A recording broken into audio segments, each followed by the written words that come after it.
a long-term investor, a risk-neutral person approached me today, and he was of the opinion that, John, I want to start saving for my retirement. This guy is, I think, early 30s or maybe probably 30 years. And then he was of the opinion that I need to start saving for my retirement.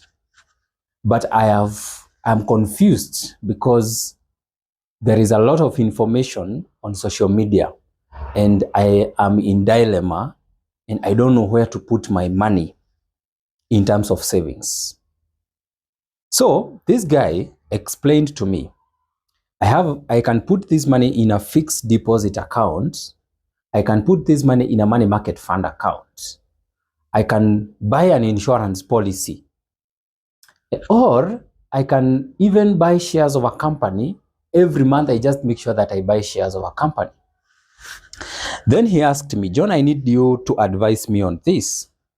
Between those options that I've given you, which one is the best in when it comes to long-term investment? The guy told me that I am willing to do this for the next 20 years.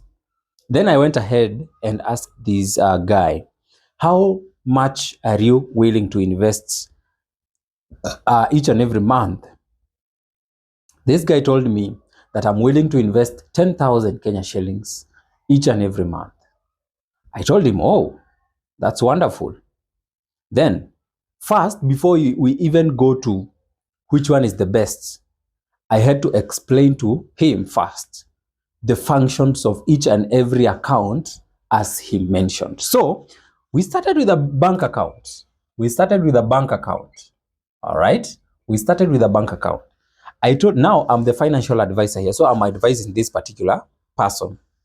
I told him the main purpose of a bank account is actually for transactional purposes. Transactional purpose. Because you realize we cannot do without a bank account nowadays. We cannot do without a bank account. When you want to transact, even when you are getting paid, to some extent, you are going to need a bank account. So the main function of a bank account is for transactional purposes, but not for investment purposes. Then we went to the second account. That was account number 1. The second account was MMF account. Then the main purpose of money market fund account, number 1, is for passive income and investments, right? Because something that is going to generate a passive income then is for investment purposes. We are still continuing. We are defining the functions of this account so that you can know which account is the best to put money for a longer period of time. Then we came to these are called an insurance policy. And there was a debate here between an insurance policy and a money market fund account. There was a debate rose, by the way, and we had discussed longer of the benefits of insurance policy and money market fund account. And we were of the opinion that insurance policies, the main function of these is for protection. Because insurance policies are going to do what we call indemnification, or restoring you to the original position before loss occurred or you suffered a loss, probably an accident or something of the sort. So the main purpose of an insurance policy or an insurance itself is for protection and what we call indemnification. Then if someone decides to buy an insurance policy, then it means you are protecting yourself against future events and foreseeable future risks that may arise and you are not aware of them. So the main purpose is not for investment purposes. The main purpose is for protection. Then we went ahead to number 4. We had a CSD account.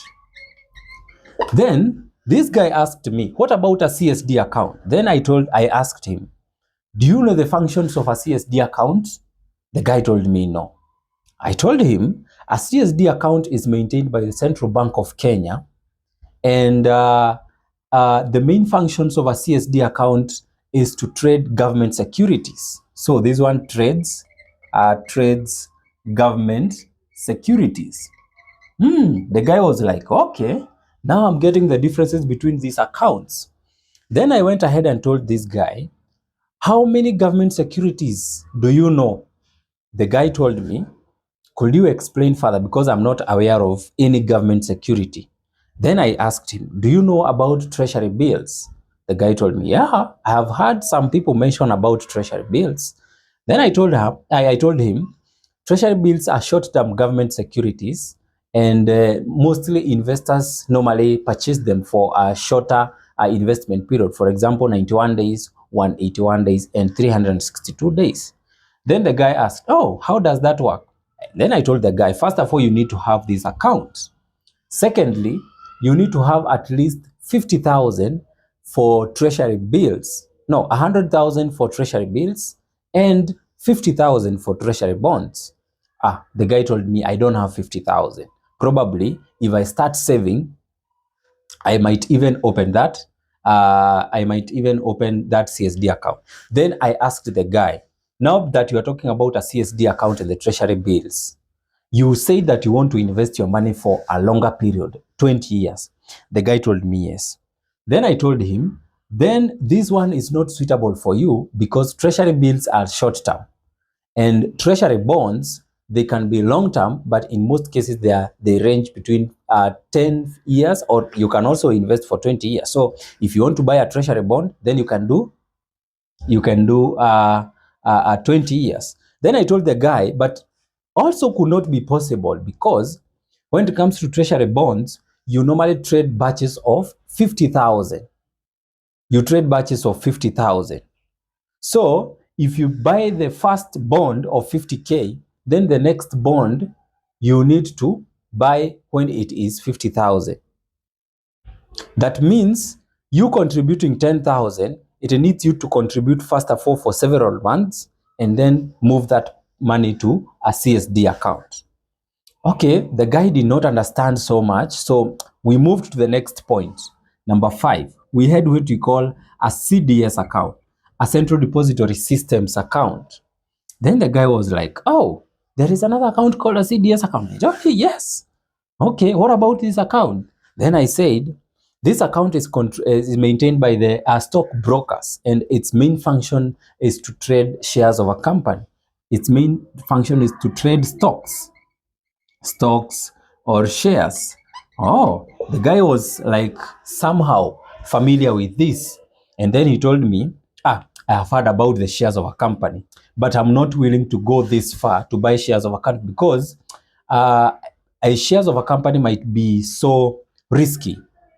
The guy is a risk neutral person, doesn't want to go extra mile to take risks. So the guy was like, I don't need to buy shares of a company. I need to see somewhere I can be monitoring my money, and instead, in case anything happens, I can instantly withdraw that particular. Oh, okay. So you want somewhere you can it guarantees you liquidity such that if you have an emergency or an opportunity to invest somewhere, you can actually withdraw that money. The guy was like, yeah, now you get me. Okay. I was like, okay, now let's go back to our accounts and see which one suits that.